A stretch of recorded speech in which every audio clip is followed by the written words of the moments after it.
සමහර ආදර කතා තියෙනවා වචනයකින්වත් එළියට නොකිය හදවතේ ගැඹුරුම තැනක තියාගෙන විඳින.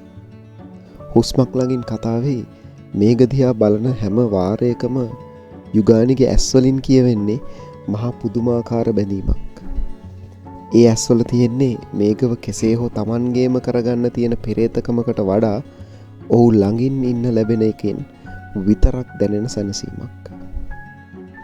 ලෝකයා මොනවා කිව්වත් මගේ හිත දන්නවා මම ඔයාට කොච්චර ආදරේද කියලා. යුගානිගේ හිත හැම තිස්සෙම මේකට කියන්න හදන්නේ ඒක වෙන්නේ නැති. හැබැයි මේ හැඟීම් වචන වලින් එළියට දාන්න යුගානිට බෑ. ඇයි කරන්නේ හැමදේම Tamanගේ නිහඬ බැල්ම ඇතුලේ හංගගෙන මේක දිහා බලාගෙන ඉන්න එක විතරයි. මේක Taman ළඟින්ම ඉන්න හැම තප්පරයක්ම ඇයට මහ මෙරක්ම වටිනවා. හැබැයි ඇය කවදාකවත් ඒක කියන්නේ නැහැ.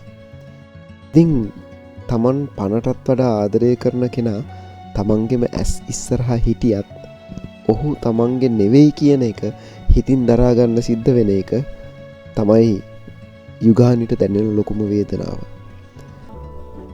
හැබැයි ප්‍රේක්ෂකයින් විදියට අපි හිතනවා කතාව ඉස්සරහට ගලාගෙන යද්දී මේකට යුගානිගේ ඇස් අස්සේ හැංගිලා තියෙන මේ මහා ආදරය තේරුම් ගන්න ලැබෙන දවස වැඩි ඈතක නැහැ කියලා. හැමදාම Taman වෙනුවෙන් නිහඬව ඉන්න යුගානිගේ මේ අවංකකම ඉස්සරහා මේකගේ හිතත් දවසක උණු වෙන්න නියමිතයි. කොච්චර බාධා ආවත් මේක වෙනුවෙන් යුගානිගේ හිතේ තියෙන ඒ පිරිසුදු ප්‍රාර්ථනාව කවදාකවත් වෙනස් වෙන්නේ නැහැ කියලා ඇගේ දැස් වලින්ම ඔප්පු වෙනවා.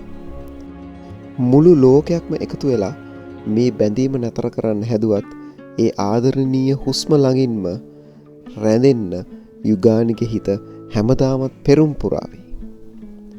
මේක සහ යුගානිගේ මේ නිහඬ ආදර කතාව ඉදිරියේදී මොන වගේ ලස්සන හැරවුමකට ලක් වෙයිද? ඔවුන්ගේ ආදරය දවසක ජය ගනීවිද? ඉතින් ඔයාලා මොකද හිතන්නේ? යුගානිගේ මේ අවංක ආදරේ මේකට ඉක්මනින්ම තේරුම් ගන්න ලැබෙයිද? ඔයාලගේ අදහස් පහලින් කමෙන්ට් කරන්න. අපේ subscribe කරන්න අමතක කරන්න එපා. ඔයාලට සුබ දවසක්.